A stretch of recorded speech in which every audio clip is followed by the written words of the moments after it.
सर्वप्रथम पिछड़ा और वंचित समाज को एक मुस्कुराने का अवसर दिया और उसके बाद सोची समझी रणनीति के तहत आपने सड़कों पे तनाव करने का काम किया। वंचित और अगड़ा समाज के बीच की खाई को पाटा जा सकता था, बड़ी सहूलियत से पाटा जा सकता था, वहां आपने इस खाई को और गहरा करने का काम कर दिया। वंचित समाज उच्च शिक्षा में अपने सम्मान और अपनी शिक्षा के लिए आज तमाम जनप्रतिनिधियों की तरफ आशा भरी निगाहों से देख रहा है कि जिस भारतीय जनता पार्टी ने इस यूजीसी इक्विटी बिल 2026 को न्यायपालिका के झंझावट में फंसाने का काम किया है, वही घुटनों पे आकर के इस इक्विटी बिल को लागू करेगी। भारतीय जनता पार्टी की सरकार के लिए उनकी सोच में सत्ता कायम करना, सत्ता में रहना ही सबसे बड़ा सिद्धांत है। भारतीय जनता पार्टी चाहे छाती पीट पीट करके कुछ भी कहे, लेकिन उसका हर कदम सुधार नहीं होता, उसका हर कदम रिफॉर्म नहीं होता। उत्तर प्रदेश की 25 करोड़ जनता के सामने बार बार सबका साथ सबके विकास के संकल्प को दोहराना और उस संकल्प के लिए स्वघोषित लगभग 6 करोड़ लोगों के बहुआयामी गरीबी से ऊपर उठाने के उस बात को उदाहरण के रूप में इस्तेमाल करना, ये सिर्फ भारतीय जनता पार्टी का ही हुनर हो सकता है। माननीय अध्यक्ष जी, आपके मार्फत मैं भारतीय जनता पार्टी से ये पूछना चाहती हूं कि आपकी दृष्टि में बदलाव, सुधार, विकास और रिफॉर्म की परिभाषा क्या है? क्या रिफॉर्म आपकी परिभाषा में सिर्फ दिखने वाले चुनावी आंकड़ों तक सीमित है, या आपके साथ आपकी सरकार के विभाग द्वारा आपके समर्थन में जुटाए गए आंकड़ों तक सीमित है? सत्ता प्राप्ति तक सीमित है या सत्ता में बने रहने तक सीमित है? क्योंकि किसी भी दृष्टिकोण से और किसी भी परिस्थिति में सुधार, बदलाव, विकास अंतर्राष्ट्रीय पटल पर झूठे आंकड़े या टॉल क्लेम्स करके आप छवि सुधारने को तो नहीं कह सकते, अपितु रिफॉर्म और सुधार वो होता है जो देश प्रदेश के आम जनता के जीवन, जिंदगी और जीवन स्तर के सुधार से संबंधित हो। इसी चश्मे से मैंने महामहिम राज्यपाल के अभिभाषण को पढ़ा और उसके दौरान मैंने बड़े बड़े अक्षरों में लिखे हुआ पाया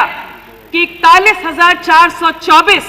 होमगार्ड के रिक्त पदों के लिए आपने एनरोलमेंट की प्रक्रिया शुरू की। एक पल के लिए अगर मान भी लें कि आप कुछ बेहतर करना चाह रहे थे, तो ये कैसी बेहतरी है जहां आपके ही केंद्रीय गृह मंत्रालय के अधीनस्थ महानिदेशक नागरिक सुरक्षा, अग्निशमन सेवाएं, होमगार्ड नई दिल्ली इन्हीं जवानों को रोस्टर के आधार पर ड्यूटी देने का निर्देश देती है। इस बात को, इस फैक्ट को भली भांति जानते हुए कि अगर रोस्टर पे ड्यूटी आवंटन होगा तो उनके मानदेय में उनके डिप्रेशन आ जाएगा, इस बात को समझते हुए कि उनको एक आर्थिक संकट का सामना करना पड़ेगा, लेकिन उसके बाद भी बड़ी बेशर्मी का लबादा ओढ़ते हुए बड़ी सहजता से इसको भी सुधार के रूप में अभिभाषण में वर्णित किया गया है। माननीय अध्यक्ष महोदय, जिस बदलाव, जिस सुधार और जिस रिफॉर्म की बात हम कर रहे हैं, उसका उद्देश्य है न्याय, समानता और दक्षता। और भारतीय जनता पार्टी की सरकार ने इस रिफॉर्म के पीछे छुपे हुए उद्देश्य और विचार की धज्जियां उड़ा के रख दी। ऐसा हम इसलिए कह रहे हैं, अगर ऐसा नहीं किया तो फिर क्या कारण था कि इस देश की उच्च शिक्षा संस्थानों में समानता के भाव को उजागर करने के लिए जिस यूजीसी इक्विटी रेगुलेशन 2026 को संसदीय समिति के संस्तुति के बाद और कोर्ट के निर्देशानुसार पे यूजीसी बिल ने सामने लाया, क्यों आपने उसको ला करके सर्वप्रथम पिछड़ा और वंचित समाज को एक मुस्कुराने का अवसर दिया और उसके बाद सोची समझी रणनीति के तहत आपने सड़कों पे तनाव करने का काम किया और उसके बाद उसको न्यायपालिका के पेचीदा घुमाव बे में आपने फंसाने का काम किया। क्या मिला आपको ये करके? क्या हासिल किया भारतीय जनता पार्टी की सरकार ने? इस अधिनियम के लागू होने के बाद जहां वर्षों से चले आ रहे वंचित और अगड़ा समाज के बीच की खाई को पाटा जा सकता था, बड़ी सहूलियत से पाटा जा सकता था, वहां आपने इस खाई को और गहरा करने का काम कर दिया। ये तो बात वही हुई कि चित भी अपनी और पट भी अपनी। माननीय अध्यक्ष जी, जितना सवाल आज सरकार के ऊपर उठ रहा है उससे ज्यादा सवाल आज हम सब के ऊपर भी है, हम जनप्रतिनिधियों के ऊपर भी है। क्योंकि वंचित समाज उच्च शिक्षा में अपने सम्मान और अपनी शिक्षा के लिए आज तमाम जनप्रतिनिधियों की तरफ आशा भरी निगाहों से देख रहा है। और बड़ी विनम्रता के साथ ये कहना चाहेंगे कि ये हम सब की जिम्मेदारी है कि दलगत राजनीति से ऊपर उठ करके इस विषय पर चर्चा करी जाए और आगे बढ़ के बात की जाए। अन्यथा की स्थिति में रामधारी सिंकर जी ने तो लिख ही दिया है कि जो तटस्थ है समय लिख देगा उसका भी अपराध। माननीय अध्यक्ष जी, मैं भविष्य